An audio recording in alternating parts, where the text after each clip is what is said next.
פספס פרק של החדשות. אנחנו במסגרת שבוע קריפטו בגלריית ארט 420, ואיתי נמצא בחור מעניין ביותר.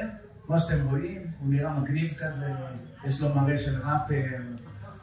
אין שום סיכוי שאתם נחשו במה הוא אומר. שום סיכוי. אבל מדובר ברואה חשבון, חנן הארלפלד. אמרתי נכון? אמרת נכון, אני מאוד שמח להיות פה, תודה על ההזדמנות לעשות חבר אומנות בקריפטו, ככה ננסה להוציא את זה מקסימום לחבר בין הדברים. כן, אני נתתי היום, לפני השיחה הזאת אני דיברתי עם חנן, ויש מצב שהוא מביא לנו איזשהו מטמון כזה למתעניינים. הופה. אז אני רוצה, קודם כל, לפני הכל, אני רוצה לשאול אותך את השאלה,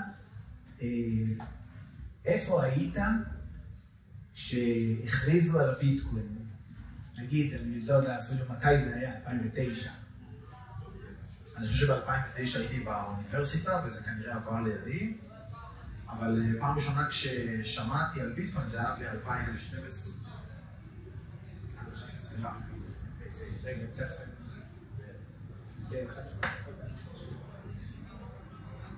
אז פעם ראשונה שמעתי על ביטקוין, זה היה ב-2012, במילואים.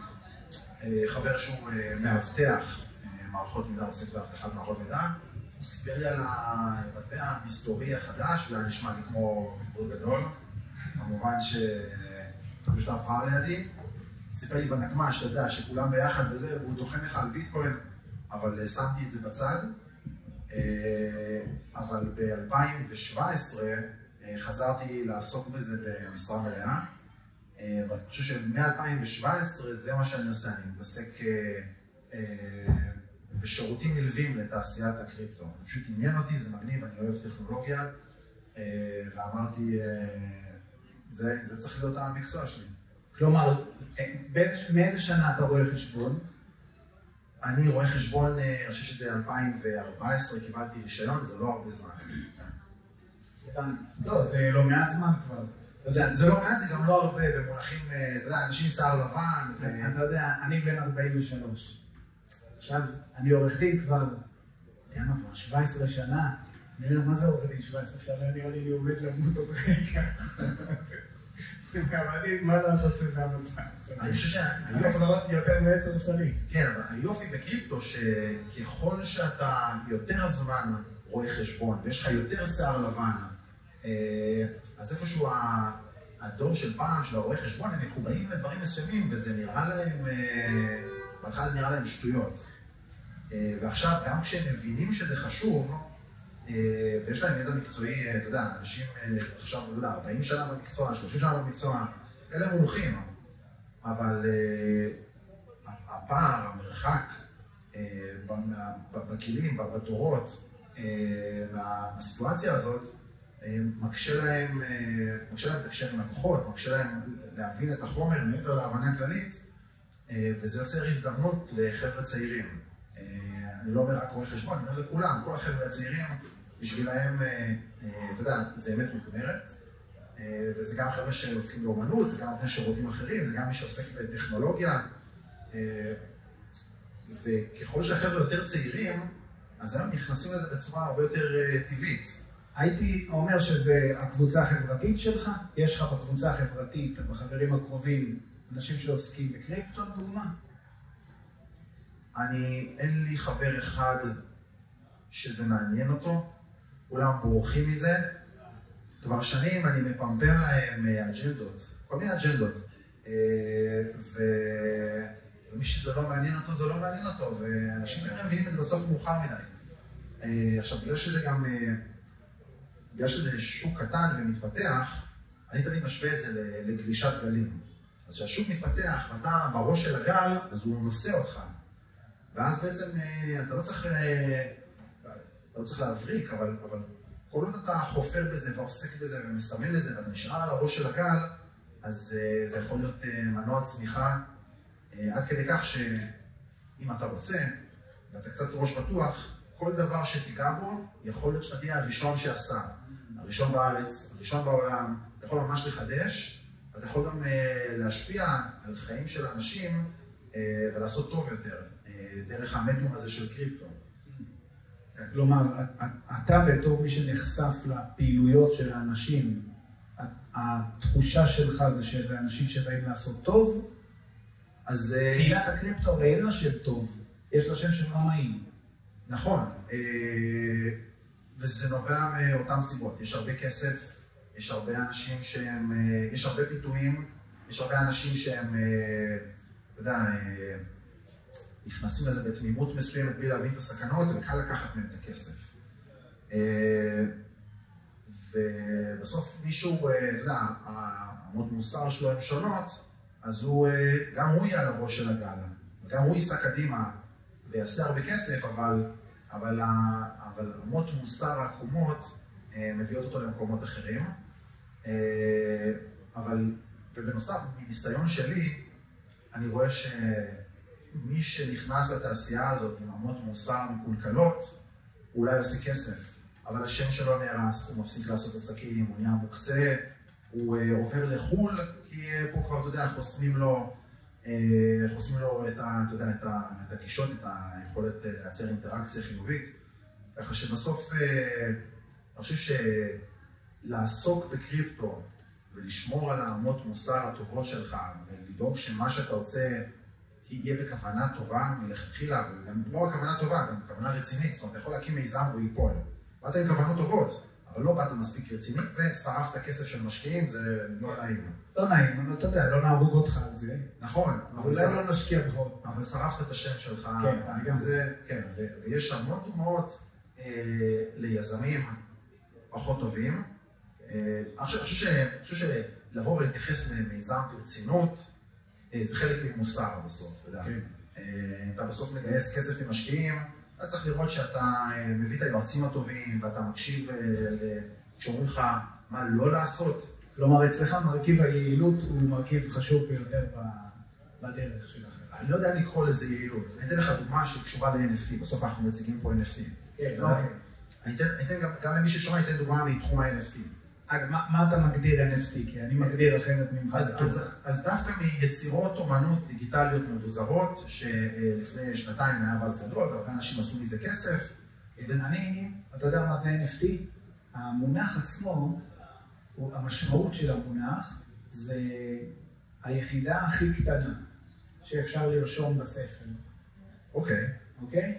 זה הגדרה, אני זורם איתה. בתורת ניהול ספרים. כן. של... זאת יחידה. חוקרים כאלה, זה אתה אומר, נגיד, האם אתה יכול לחלק מטר לאין סוף חלקים, היום לפי חוקי הטאבו בישראל, אתה יכול לחלק לאין סוף חלקים, ולמכור מטר אחד כמה פעמים שאתה רוצה. זה החוק. אתה יכול לקרוא אותו לגובה, נגיד, כמה פעמים שאתה רוצה. 0.0 כן. מותר לפי הטאבו בישראל. תשלם, זה יעלה לך 100 שקל פה נפגע. כן. אז רציתי רגע לומר בהקשר של המוסר, שהיו באים לנו הרבה יזמים שרצו לעשות מיזמים על NFT. אוקיי. ואתה רואה כאילו, הבן אדם הזה יעשה הרבה כסף, אבל בייעוץ שנתנו לו, הדרך מתפצלת ברגע הזה לשתיים. אם אתה עובד איתנו, אז אנחנו מניחים לך אמות מוסר מסוימות, ומי שקונה NFT תצטרך לזהות אותו, כדי שהמיזם שלך לא יהיה קרקע פורה לעבריינים. כלומר, אתה ממש שירותי ממשל. זה לא שאני רוצה להיות היד הארוכה של המדינה, פשוט אנחנו צריכים לתת את העצה הטובה ליזם. אבל אנחנו אומרים ליזם, אם אתה עובד לפי הגיידליינס שלנו, אתה תמשיך לעשות עסקים גם מחר ומחרתיים, אבל אתה תעשה פחות כסף. אבל אם אתה לא מקשיב לעצות שלנו, זה יפתח לך שווקים הרבה יותר גדולים, אבל מצד שני, הכסף לא יחזור לבנק, ואף אחד לא מבטיח שיום אחד לא יתלבשו עליך גורמים עבריינים, או המשטרה, או המדינה. ושוב, ובתעשייה אני חושב... כמה שחקנים, בוא ניתן לצורך חצי בדיחה, חצי תיאור מציאותי, כלומר, אתה הגורם המקשר בין התאגיד לבין מי שרוצה להוציא את הכספים לעולם הווירטואלי של הקריפטו. אנחנו סוג של גורם מקשר, אנחנו עומדים בצמתים כאלה. כן, ואז בן אדם, אם הוא רוצה לחזור מהצד הזה לצד הזה, הוא צריך לחזור דרכך. יש הרבה אנשים שהם מוסמכים להיות גורם מקשר כזה? זה הסמכה מיוחדת או שזה כל רואה חשבון? אז שוב, אני חושב שגם זה עניין של גישה. אני אקח איתך את זה יותר רחוק. קריפטו זה עולם שקוראים בו דברים לפעמים, כאילו, למרות שהוא שקוף, אז עדיין קוראים בו דברים בחושך. יש שם בלגן, ויש שם מה שנקרא מידה מסוימת של אנונימיות, ויש שם רישום שאם אתה לא מדקדק בו אז אתה מתבלגן, ויש שם הרבה חושך. ומה שאנחנו עושים, אנחנו מייצרים אור איפה שיש חושך, אנחנו עושים סדר בנתונים, אנחנו עוזרים להכניס את הכסף לבנק, מהמחשכים של העולמות הדיגיטליים, אנחנו עוזרים להביא אותו חזרה למקום אחר, ששוב, אני לא אומר שזה, זה לא אומר שחור ולבן, כי לא עשית שום דבר, אתה לא עבריין, אבל אנחנו באמת נמצאים בצמתים כאלה, של, איך נקרא לזה?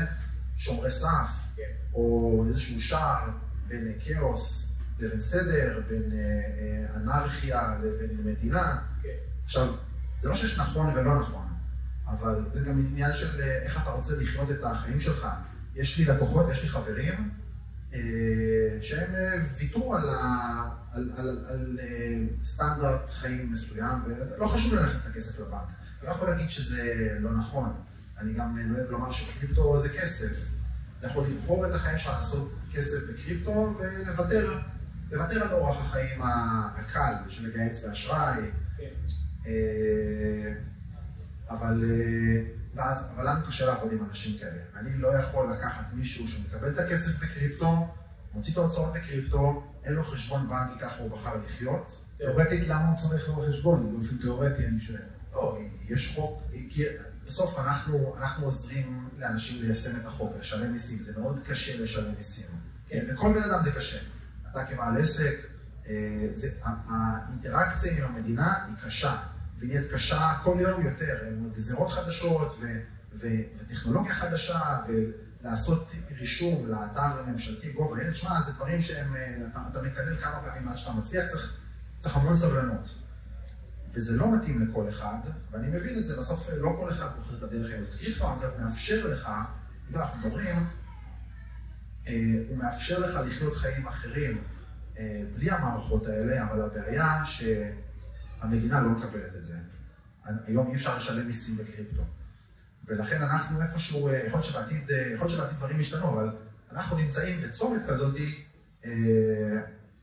שאנחנו עוזרים לתרגם את הכאוס הזה ואת המחסור בריבונות ואת הפתח הזה לבלגן, אנחנו עוזרים לתרגם את זה חזרה בכל מיני דרכים לאיך שהמדינה עובדת, אם זה בנקים, אם זה מיסים, אם זה ניהול ספרים. אז אמרנו שקצת נדבר על אומנות. אז המקור שלי זה פוליטיקאי ואני עורך דין. אז אצלי אני קורא למה שאני עושה אומנות A4. אוקיי? זה כאילו, אני לוקח, אני מדבר עם הלקוח, מדבר עם הזה, מדבר עם הזה, אז אני עושה משהו יפה, זה לא... זו אומנות. זו אומנות, אתה מבין? זה לא תציר, זה כבר משהו מיוחד. אפשר למכור את זה בחנות בתור ספר. מכתב טוב זה יצירת אומנות.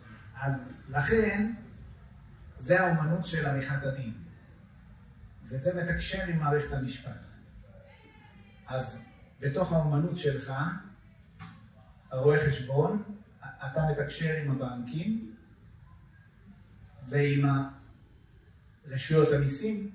אז כן, אנחנו עוזרים באמת לתווך את אני גם חושב שזה האומנות. מכיוון שאתה מעבר אני אציין שאתה מעבר רק רואה חשבון מלווה, אלא אתה גם נותן חוות דעת. אנחנו, הרבה מהעבודה שלנו, מהיום שנכנסתי לתחום הזה של קריפטו, בהתחלה לא היה כללים ברורים של מס הכנסה. וזה יצא רק לקראת סוף 2017 ו-2018 ומשם התפתח. ולא היה כללים איך להכניס את הכסף לבנק. ולא היה כללים איך לנהל עסקים כאלה, ואם זה מוסד כספי, או שזה נכס פיננסי, שזה כללים אחרים של רשות של עוד רגולטורים, רשות איסור הלבנת הון, רשות שוק ההון, בנק ישראל, אין את הכללים האלה. לפחות הם הלכו ונבנו ככל שהזמן עבר. ובעצם היכולת שלנו להבין את החומר ולהסתכל קדימה לתוך העתיד של מה צריך להיות או מה מצופה ממך כבעל עסק, אנחנו פיתחנו שירותים ובעצם פיתחנו את נקרא לזה ההצעה הטובה ללקוחות שלנו, שתשמור עליהם, שתסייע להם בהמשך כשהם ירצו להכניס את הכסף, כשהם ירצו לחשב את המיסים. עכשיו, זה לא היה רשום בשום ספר, זה לא... וגם היום, יש הרבה דברים שחסרים. אבל כחלק מהעבודה שלנו, אנחנו התמודדנו עם שאלות קשות מלקוחות, ועם כל מיני בעיות, בסוף למדנו את הכל מלקוחות שלנו. בעיקר זה דיני הלבנת הון? לא, יש כמה פרדיגמות משולבות, ומי שעוסק בתחום הזה, אני לא אוהב לומר שאף אחד לא מבין קריפטו. אף אחד לא מבין שום דבר בקריפטו, כל אחד מבין פיקסל מאוד קטן של מה שהוא עושה. אחד יודע לבנות חוזים חכמים, אחד יודע לבנות מוצר, אחד יודע מיסוי, אחד יודע לכתוב חוזים משפטיים לחברות קריפטו, זה מיומנות. וכל אחד רואה את העולם הקטן שלו. בסוף היכולת לתת את העצה הטובה למי שעוסק בתחום, אתה צריך להבין קצת מהכל, לפחות כמה תחומים, שתוכל לתקשר עם לקוחות ולתת להם את העצה הטובה.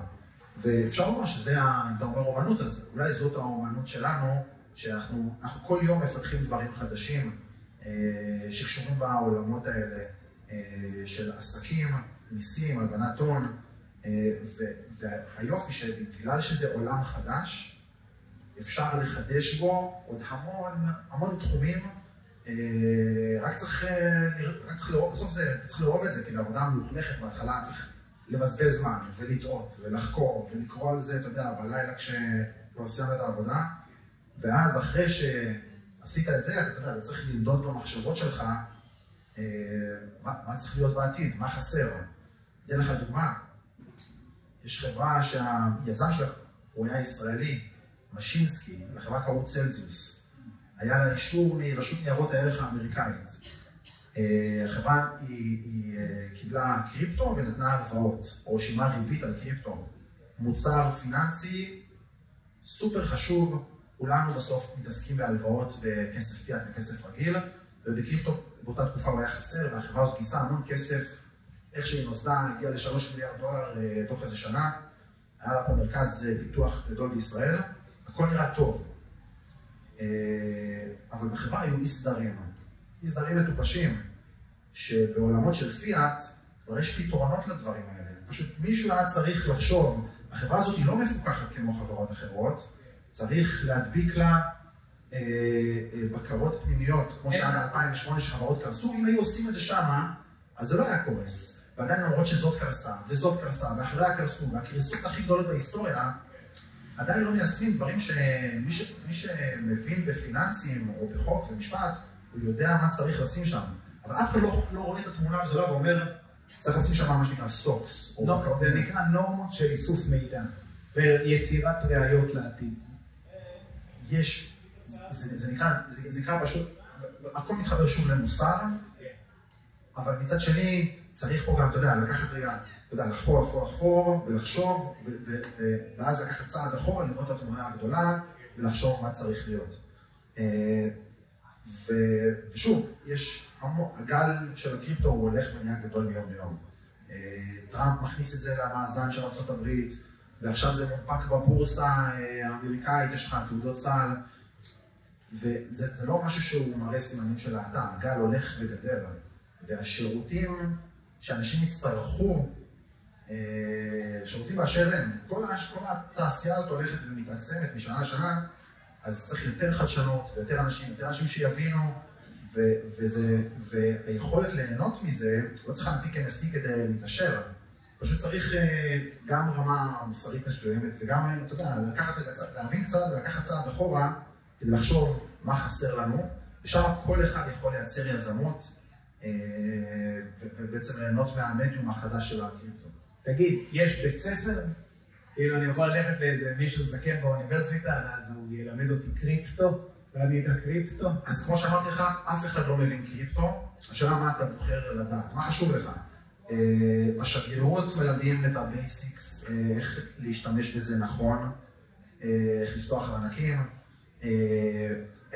יש המון סוגים של קורסים, אני מכיר כל מיני סוגים של קורסים, יש גם המון קורסים באינטרנט,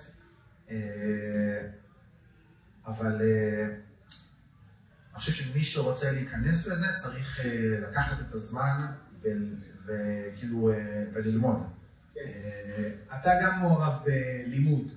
אנחנו מלמדים, אז אני עושה המון הרצאות כאלה פתוחות. עכשיו מה זה, כאילו בוא נגיד עכשיו בתוך האנחנו רגע אחד, לא אתה.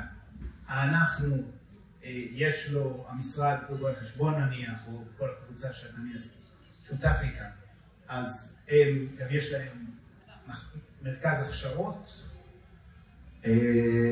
למשרד שאני עובד בו אין מרכז הכשרות, את העבודה, לומדים תוך כדי העבודה. אני עכשיו השקתי איזשהו קורס שמלמד אנשים איך לאבד נתונים ולהפיק דוחות ולחשב. זה משהו שנגיד לא היה לפני זה בישראל, והוא סופר נדרש. זה חלק מהדברים שהם עוזרים לאנשים. מי הפונקציה בעסק שאמורה לבוא ללמוד את מה שאתה מלמד? אז המזכירה, האולם, סוכן המחירות, הגובה, לא יודע מה. תשמע, זו שאלה ממש טובה. אני חושב שכולם צריכים לדעת קצת בקריפטו. כל מי שזה מעניין אותו, כן, אם זה לא מעניין אותך ואתה יודע, זה לא משיק לך, אז זה לא משנה, פה בסדר? לא, בתוך העסק של הקריפטו. אני חושב שכל אחד צריך להבין במידה מסוימת, כי זה שפה, זה נהיה שפה. ובסוף אם אתה לא מבין את השפה, אז אתה יודע, אז אתה כאילו נשאר מאחורה ויש לך מסך של חוסר, זה עובר לידך. אני חושב שכל אחד צריך להבין קצת ברמה מסוימת. ברמה של קורס לתיכון, אתה מדבר איתי. חד משמעית. אני חושב תשמע, אתה אומר משהו נכון, צריך ללמד את זה בבתי ספר, צריך ללמד מבוגרים, צריך ללמד אנשים חדשים. צריך גם להבין שהבנק לא ישמור עליך אם תאבד את הכסף, וחברת האשראי לא תעשה לך הכחשת עסקה אם יעקצו אותך בקריפטו. אתה צריך להבין שיש סכנות, אבל אם אתה רוצה לעסוק בזה ולהבין בזה, אז יש לך היום המון דרכים להכשיר את עצמך, מסרטונים ביוטיוב, מקורסים, ואז כמו שאמרתי שיש המון תחומי עניין בקריפטו, נגיד תוכנה, הלבנות הון, בנקים, מיסים, משפט, אתה יודע, ניהול של עסק בתחום הזה, אז אתה יכול לכוון וכאילו ללמוד את העולמות תוכן האלה, אתה לא יכול ללמוד הכל בקריפטו, אתה צריך לבחור מה מעניין אותך. אמרת לי משהו מעניין, שיש גם בעצם, אני גם יודע את זה מאוד חבר, שבקריפטו יש בילוש קריפטו, שזה יש לך מהצד של התאגיד, של המדינה וזה, אבל יש גם, נגיד היה איזה הונאת קריפטו, איזה גניבה בתוך מקום עבודה, אז מכניסים חוקרים פרטיים שהם מומחים בקריפטו. כן, אז אחד הדברים, נקרא לזה, אחד המאפיינים של קריפטו, זה לא טוב וזה לא טוב, זה פשוט עובדה. שקריפטו אפשר לנטר אותו בקלות. אם אני מעביר לך היום שטר של 100 שקל, אתה יודע, אתה יכול להגיד לא הבאת לי ואני לא יכול להוכיח את זה. יש לו אותו ריח. כן, אבל בקריפטו זה לא ככה. בקריפטו כל טרנזקציה נרשמת לנצח, ואז אפשר בעצם, וכל אחד יכול לבוא להסתכל מהצד על הטרנזקציה. עכשיו, היכולת לבוא להסתכל מהצד על טרנזקציה, על הרבה טרנזקציות, על ישות אחת שעשתה טרנזקציות ואיך היא תקשרה עם העולם, אתה יכול להפיק מזה המון משמעויות עם כלים טכנולוגיים. בסופו של דבר אתה יכול לקשור את הארנק לבן אדם האמיתי. היום יש דרכים, היום יש ממש שיטות לקשור בן אדם לארנק, לפעולה. אנחנו מעורבים נגיד, חקירות כאלה של הונאות ובהוכחות בבית משפט. קריפטו, למרות מה שחושבים, קריפטו זה לא משהו שכדאי לעסוק בו בעבריינות, כי אפשר לאתר אותך אחר כך, והזמן עובד לרעתך. זאת אומרת, אולי היום הכלים הם פחות טובים, אבל עוד שנה הם יותר טובים. ויש לך AI ויש לך יכולת מחשוב גדולה, ויותר חלקים מהרשת הולכים ונרשמים ומתועדים, אז בסוף, וגם אתה משחק נגד מדינה, אתה יודע, זה משחק לא טוב, משחק לא טוב. אתה משחק, אתה יודע. כן, בסוף יתפסו את המידע. כן, וגם אם לא יתפסו אותך, אז אתה יודע, אז בסוף, זה לא שיש בלש, אבל היום כל גוף מסחרי שרוצה לשמור על החוק, שצריך להכניס את הכסף לבנק שלו, אז הוא לא מוסד כספי, הוא לא בורסה, אבל סתם מתכנת, הוא מקולת, בוא נגיד מקולת. הוא מסכים לקבל בביט. אני אגיד לך מה יקרה בעתיד. בעתיד, אני משרד רואה חשבון, אני מקבל קריפטו. אז אני אגיד לך מה יקרה בעתיד. אני אצטרך לעשות הסכם או הבנה עם הבנק שלי, ואני עושה איתו הסכמה כתובה. אני מקבל קריפטו רק מבורסה מפוקחת, ללקוחות שלי. אז אם אני רוצה שלקוח ישלם לי שכר טרחה, אני צריך להגיד ללקוח, תשלם לי חצי ביטקוין על עבודה שעשיתי, אבל אתה לא משלם לי ככה, ישירות. אתה תשלם לי דרך הבורסה הזאת שהבנק מכיר, ואז בעצם מה שקורה זה מנותר שם, זה מגיע אליי כבר לבן. ואפשר באמת לעשות את ההסכם הזה? חד משמעית. יש הסכם, יש דרך שנגיד ייצרו הסכם כללי, שכל אחד רשאי רק לחתום ואז הוא פלאג אנד פליי? היום, מה שאנחנו מדברים זה בהתחלה.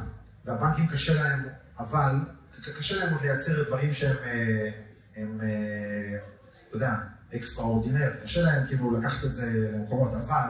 אני רוצה לשאול אותך שאלה. אני רוצה להגיד לך משהו. הבנקים היום, יש להם מדיניות כתובה על קריפטו. הבנקים הגדולים היום כותבים לך באיזה תנאים הם מקבלים קריפטו. במטבע הזה, מהישות הזאתי, ככה וככה. אז אתה לוקח את המדיניות הזאתי, ואתה גוזר ממנה. אוקיי, אם אני רוצה שהעסק שלי יקבל כל יום ביטקוין ויכניס אותו לבנק, מה אני צריך לעשות? לתרגם את מה שהוא כותב לנהלים אצלי בעסק. אז אני אגיד ללקוחות שלי, תשלמו לי רק בביטקוין או באתר, תשלמו לי רק מהבורסה הזאתי, ועכשיו אני פתרתי לי בעיה עם הבנק, הכסף נכנס, העסק עובד, אבל איפשהו גם דאגתי לזה, שדחקתי קצת החוצה את היכולת לאנשים להיות גורם עברייני, כי זה מפוקח שם. אז בעצם זה לא שמישהו הולך וחוקר וחופר ומחפש כל הזמן את הגנבים, תאמין, הם לא עושים את המשטרה, הם הרבה מאחורה.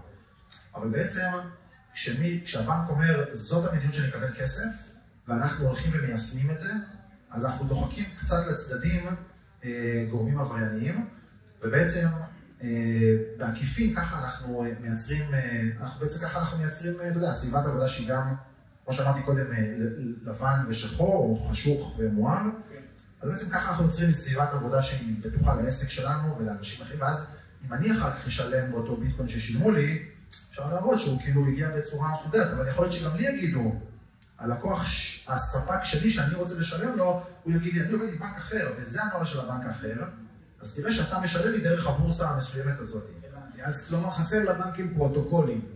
נכון, עכשיו זה מאוד בחיתולים, אנחנו עושים כאלה הסכמים עם בנקים, אבל אני יכול להגיד לך שבעתיד, אז... מי יוזם את הפרוטוקולים?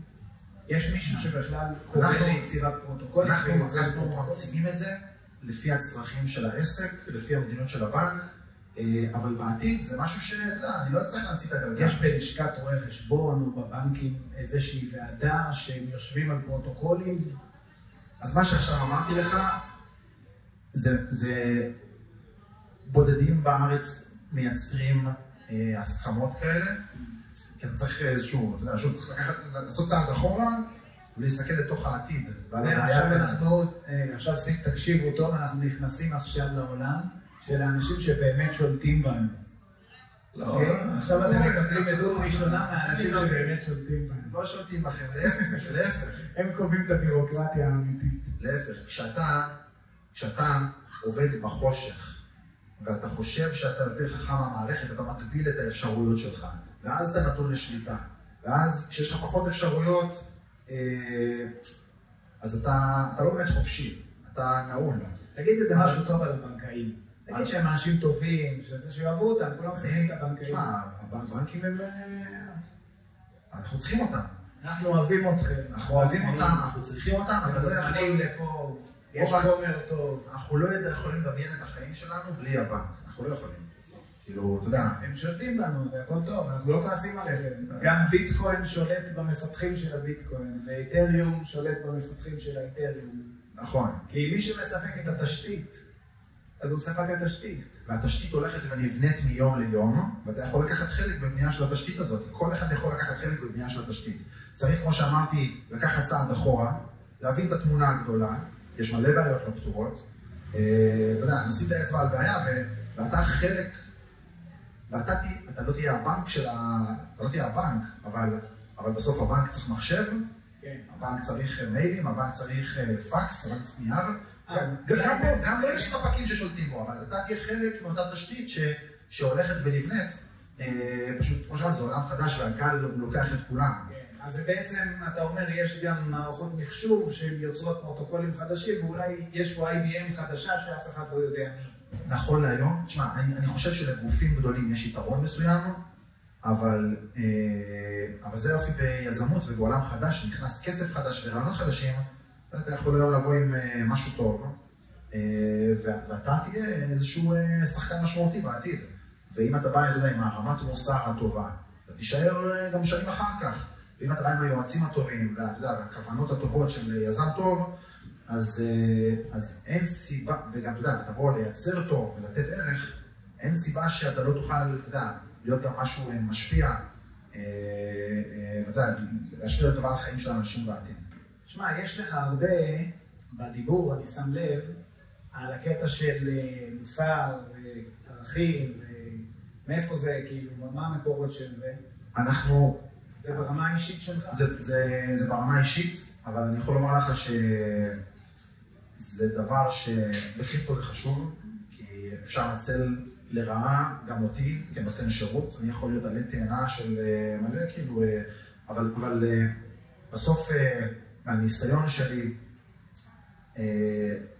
לשמור על הסטנדרט הזה, הוא מוכיח את עצמו בעסקים. זאת אומרת, להימנע מאופורטוניזם. כשאנחנו מקבלים לקוח למשרד, בכלל שאני נותן למישהו ייעוץ, אז זה הדברים הראשונים שאנחנו בודקים. מי אתה, מה הכוונות שלך, איך אתה עושה כסף, תביא תוכנית עסקית, בוא נראה שאתה רציני כאילו. מי היועצים המשפטיים שלך, שאתה יודע, לא אכפת לי מי היועצים משפטיים, אני רק רוצה לראות שהוא בא בכוונות טובות, כי בסוף אני לא יכול להדביק את השם שלי עם משהו לא טוב, אני גם לא רוצה להיות חלק ממנגנון שהוא לא טוב. עכשיו תשמע, אני רואה אנשים שעושים הרבה יותר כסף ממני, כי הם עובדים עם האנשים האלה, לוקחים שם את הפרמיה, אבל אני חושב שלאורך זמן זה משחק מפסיד, ובסוף מי שיבוא אלינו, אז הוא יבוא עם אותה זהות של סטנדרטים, שזה טוב, ואני חי עם זה, כאילו, הוא יעשה פרסה במשרד אחרי שהוא ישמע אותי מדבר, אנחנו מסננים את הלקוחות שלנו. ומישהו יש לו סטנדרטים אחרים, אז הוא ילך לנותן שירות אחר, ישלם יותר, כי יש שם יותר סיכון, אבל אתה יודע, בסוף זה חלק מהניהול סיכונים שלנו, זה ככה אנחנו רוצים להקיף את עצמנו באנשים מסוימים, ודווקא בקריפטו, שיש סכנה, אתה יודע, לאופורטוניזם, אני חושב שכל מי שעוסק בתעשייה הזאת, צריך לראות שהוא מתקשר עם אנשים עם כוונות טובות. אני מתעניין במוסר הזה, זה מוסר אמריקאי, זה מוסר תורה, זה משפחה דתית, משפחה אמריקאית. זה בכלל לא קשור. מאיפה זה מגיע? זה קשור לזה שלאורך השנים ראיתי המון טיפוסים בתעשייה, היא חושפת אותך להמון דברים. להמון דברים גם חושפת אותך לאקסטרים. זאת אומרת, המון כסף, רץ מאוד מהר, מגייסים המון כסף, עושים מיזמים עם ויז'ן מסוים. יש המון, זה מביא אותך להמון אקסטרימים. ויש אקסטרימים טובים, אבל אתה יודע, גם דברים, גם האקסטרים הוא גם בכיוון ההפוך. אם קודם דיברתי על צלזיוס שקרסה, אז תשמע, לא כולם... צלזיוס היה שם עורך דין שהכניסו אותו לכלא, שכאילו התחיל בהרצוג פוקס נאמן, והם היו העורכי דין, היועצים משפטיים, ואז העורך דין של הרצוג פוקס נאמן הפך להיות הסמנכ"ל כספים, ואותו שלחו לכלא. יכול להיות, אני לא מכיר כל כך את הפרסונות, עד כדי כך. אני חושב, אני לא בטוח. יש לי המון לקוחות שעבדו שם, אני בלי להגיד שמות, אבל בסוף, אם אני רוצה להישאר פה מחר ומחרתיים ועוד שנה, אז אחד הדברים האלה זה היכולת לסנן. ממי אנחנו בסוף... לא לעגל פינות, איפה שלא צריך... לא לעגל פינות, להבין איפה אפשר לעגל פינות, אבל אתה יודע, גם להתרחק מהאנשים שהם יכולים לגרור אותך למקור שלהם שאתה לא רוצה להיות. אף אחד לא רוצה מדינה בתור אויב, ומדינה עוד מילא, אבל לא את רשות המיסים של אותה מדינה. חד משמעית, אתה לא רוצה לשחק ממנו. איתם, יש פורומים ציבוריים שאתה גם לוקח חלק מהם? אז יש המון פורומים ציבוריים בתעשייה. יש פורום מסחרי, שנקרא פורום חברות הבלוקצ'יין, של ניר הירשמן, שעושה עבודה מאוד יפה, וגם, אתה יודע, להוציא את האמת שלו ולחשוף את התעשייה. יש פורומים מקצועיים של לשכת עורכי דין, לשכת עורכי חשבון. אני משתדל לקחת חלק גם במקומות האלה. אני חושב ששגרירות הביטקוין היא פורום בפני עצמו, שאולי מייצג יותר, אתה יודע, שחקנים קטנים, והם עושים את זה כבר המון שנים בצורה עקבית, וכל הכבוד להם. יש המון פורומים, יש פורום של נשים בקריפטו, יש המון פורומים. יש דברים שהם כבר עד רמת פוליטיקה? מה זאת אומרת? רמת פוליטיקה. כן.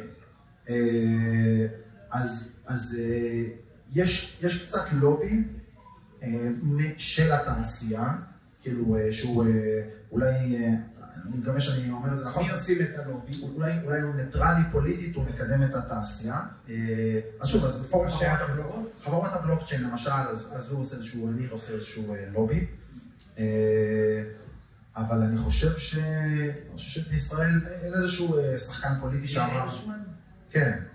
כבר לי השם, היה בליכודניקים החדשים? כן. אז אני לא חושב שיש איזשהו שחקן בישראל שצבע את זה ואמר, זה כאילו, זה השלטון שלי, ליברמן ניסה לעשות את זה, אבל אני לא חושב שיש איזשהו שחקן בישראל שזה האג'נדה שלו, בישראל אתה יודע, יש בעיות, שחקים על קלפים אחרים. מעניין. אוקיי, עכשיו היה לך איזשהו רעיון, אולי ננסה ככה, שתיתן את הרעיון הזה, על אומנות ו... על אומנות. אני אתן לך את השני שקל שלי על אומנות בקריפטו. למרות שאני... אולי אומנות בכלל ואומנות בקריפטו. אז אני לא מבין באומנות. אני לא מבין באומנות. דיברנו קודם על האומנות שלך ועל האומנות שלי. אני חושב שהאומנות העיקרית בקריפטו זה לקחת מאנשים כסף. אני לא יודע מה הערך האומנותי האמיתי של יצירות אומנות דיגיטליות מבוזרות. אין לי יכולת להעריך, אתה יודע, ערך אומנותי כזה. אני רוצה לשתף אותך במשהו, ששיתפתי עוד אנשים. היה לי ממש שיחה עם נילי לרנר על כל הנושא של מה זה ערך.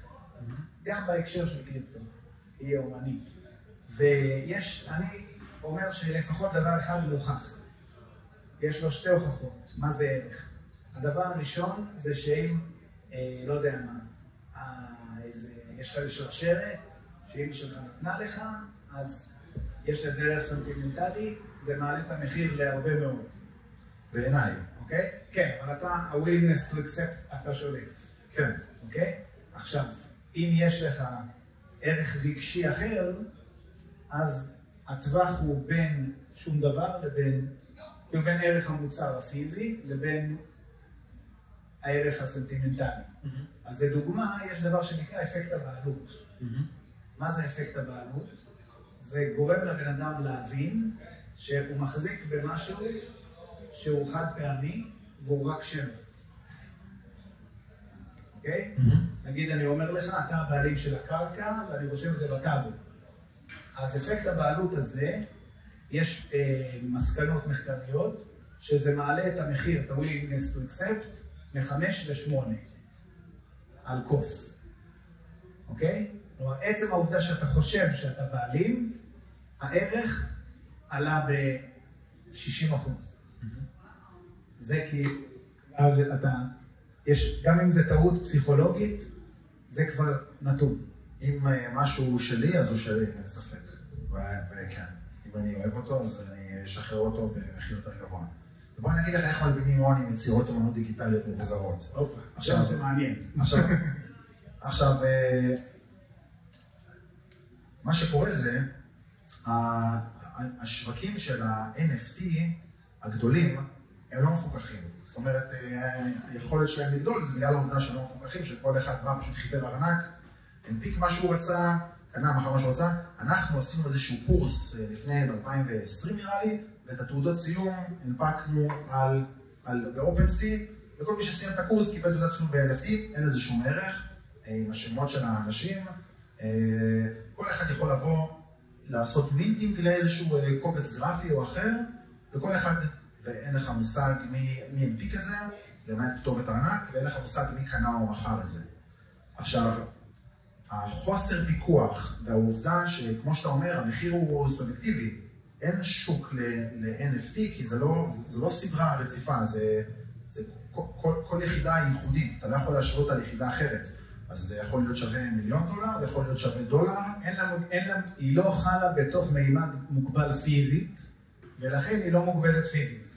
לביטקוין יש מחיר, שאתה יודע, הביטקוין פה הוא שווה פחות או יותר לביטקוין שם, אז אנחנו יודעים איזשהו טווח הגיוני שבאותו יום זה הגיוני שזה יהיה המחיר שלו. NFT אתה לא יכול להגיד מה המחיר שלו בכל נקודת זמן, כי אתה לא יכול להשוות אותו לשום דבר אחר. זה סובייקטיבי לחלוטין. נכון, וגם אין יכולת להשוות אותו, וגם אף אחד לא יודע למי זה היה שייך לפני, למעט כתובת ארנק, ככה שהמחירים... אלא אם כן מישהו דאג לקשור בין כתובת ארנק לבני אדם. נכון, אבל ב-NFT זה ממש נדיר שזה קורה, שזה קרה. עכשיו, בגלל שזה מאוד שונה ממטבעות דיגיטליים אחרים, שיש לך סדרות, שאתה יודע מה המחיר של כל יחידה בסדרה הזאת, אז בעצם אתה מייצר פה איזשהו, אתה יודע, לא יודע אפילו לקרוא לזה שוק, איזשהו מרק, שכל יחידה יש לה איזשהו מחיר אחר, והכל יכול להיות, ואף אחד לא יודע מי זרק לשם את היחידות, ומי ייקח אותם. אגב, אמרתי קודם, דימיתי דברים לקיוס וחושך, אז אתה יודע, שם שים את זה במכפלות, כאילו, כי שם באמת, כאילו... כי זה אומנות. ואני שונא לעבוד עם אלה. זה אומנות, אתה מבין מה האומנות פה? לעשות את הבלגן הזה זה אומנות בפני עצמה. עכשיו, מה שקורה, תיאורטית, כי אני לא מצאתי הוכחה שמישהו עשה את זה בכתובים, אבל כן מצאתי כל מיני מאמרים על הסדרים אחרים שקשורים בשווקים האלה. אני יכול מארנק אחד להנפיק NFT, ואני יכול לקנות אותו $1, ואני יכול לבוא עם ארנק שני ולקנות אותו מעצמי ב1,000,000 איתריום. ואז מה שקורה זה, אני קניתי אותו $1, אני מכרתי אותו ב1,000,000, ואז אני יכול לבוא למס הכנסה, להגיד להם, יש לי רווח של $1,000,000, בגלל שקניתי ומכרתי את ה-NFT, ואין דרך היום לבוא ולהגיד שאני מכרתי וקניתי מעצמי. ואז אני יכול לבוא לבית השקעות, להגיד, תכניסו לי את הכסף, הכל מרווח ומסחר ב-NFT, ואז בעצם זה דרך מסוימת לבוא את ה-NFT השחור. להלבין את הרווח דרך ה-NFT הזה, כי אין יכולת להשוות אותו לשום דבר. עכשיו, מה שאמרתי עכשיו, הוא לא אמור לשמש דוגמה למישהו לעשות את זה. לי יש עוד רעיון להלבין. אבל אז אתה צריך לשלם מס, לא?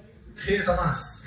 גם ככה מישהו היה צריך לשלם את המס. אז אני יכול להשיג כסף מפעילות עבריינית, אני יכול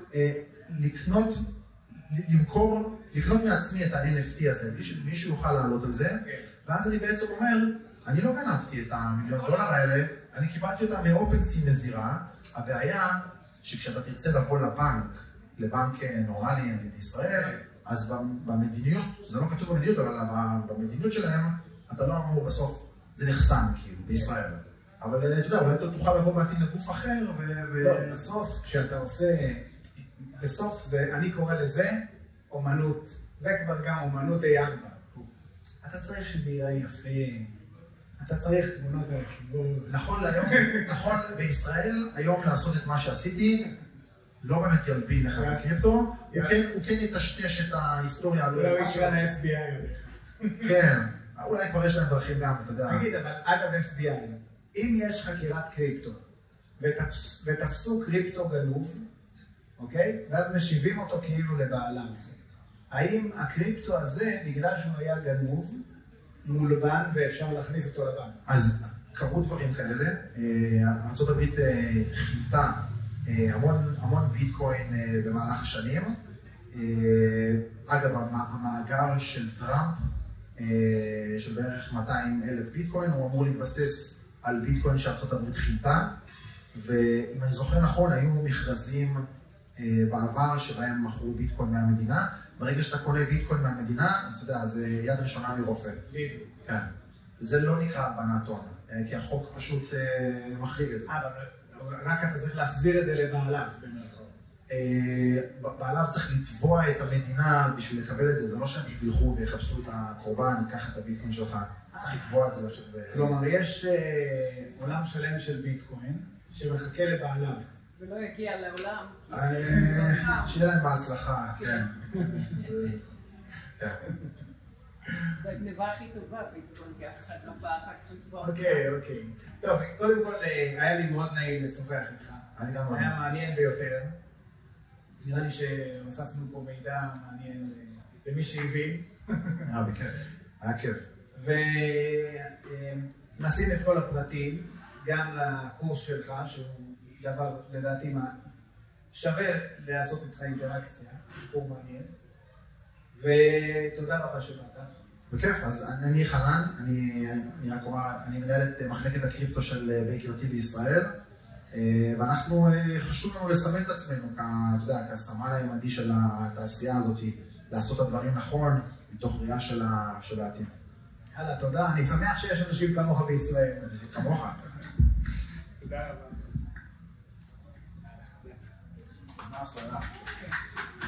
אתם רוצים לדבר על דברים כאילו פתוח כזה? לא, אנחנו יוצאים החוצה, הכל בסדר.